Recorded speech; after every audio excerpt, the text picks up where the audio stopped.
نحمده ونصلي ونسلم على رسوله الكريم أما بعد فأعوذ بالله من الشيطان الرجيم بسم الله الرحمن الرحيم قال الله تبارك وتعالى في القرآن المجيد والفرقان الحميد أعوذ بالله من الشيطان الرجيم بسم الله الرحمن الرحيم إن الله عنده علم الساعة وينزل الغيث ويعلم ما في الأرحام وما تدري نفس ماذا تكسب غدا وما تدري نفس بأي أرض تموت إن الله عليم خبير صدق الله العظيم۔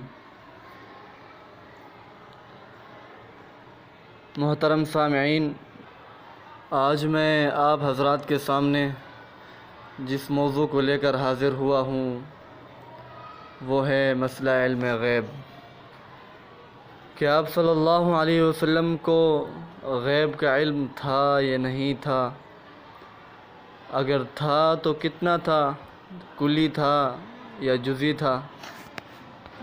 میری کوشش ہوگی کہ انشاءاللہ اس مسئلے کو مختصر وقت میں آپ کے سامنے بالکل واضح مدلل طور پر بیان کروں۔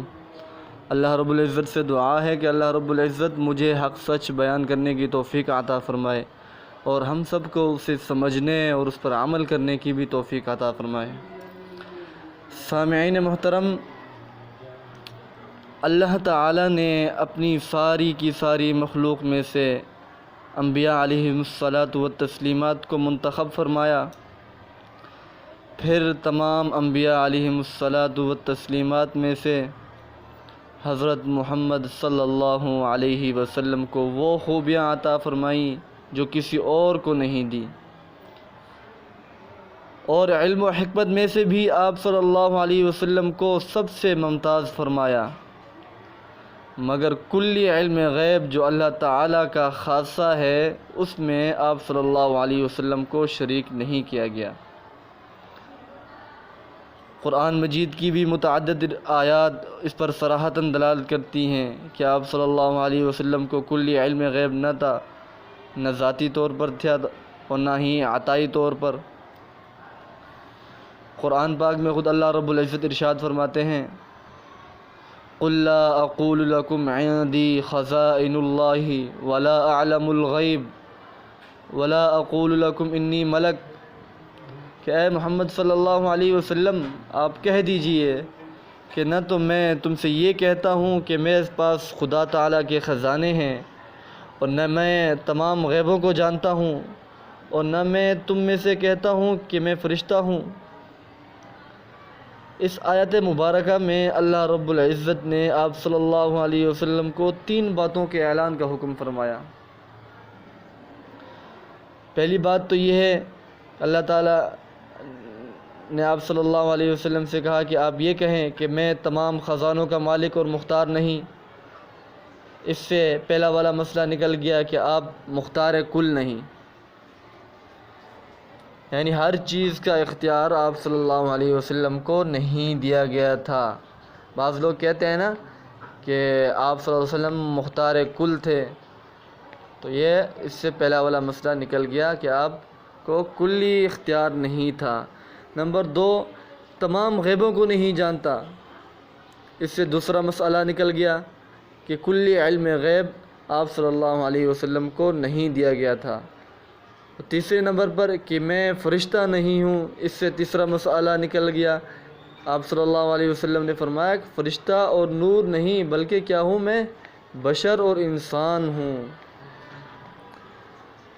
اس آیت مبارکہ کا شان نزول یہ ہے کہ مشرکین نے آپ صلی اللہ علیہ وسلم کو ایک مرتبہ کہا تھا کہ اگر آپ اللہ تعالیٰ کے رسول ہیں تو آپ ہمیں آئندہ حالات کی خبریں دیں، تو اس کے جواب میں یہ آیت مبارکہ نازل ہوئی۔ مشرکین کا مقصد اس سوال سے صرف آئندہ واقعات اور حالات کو معلوم کرنا تھا۔ آپ صلی اللہ علیہ وسلم خود ان کو ذاتی علم سے بتا دیتے یا عطائی علم کے ذریعے، لیکن آپ صلی اللہ علیہ وسلم نے ان کو جواب میں نفی فرما کر صاف اعلان کر دیا کہ میرے پاس آئندہ واقعات کا علم نہیں، نہ ہی ذاتی طور پر ہے اور نہ ہی عطائی طور پر کہ میں تم کو بتا سکوں۔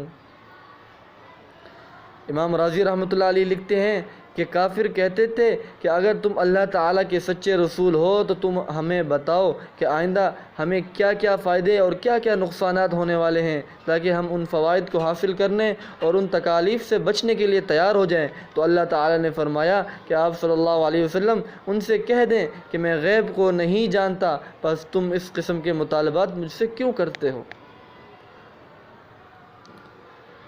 ثابت ہوا کہ آپ صلی اللہ علیہ وسلم کو علم غیب نہیں تھا۔ اس پر ایک اور حدیث مبارکہ بھی پیش کر دوں۔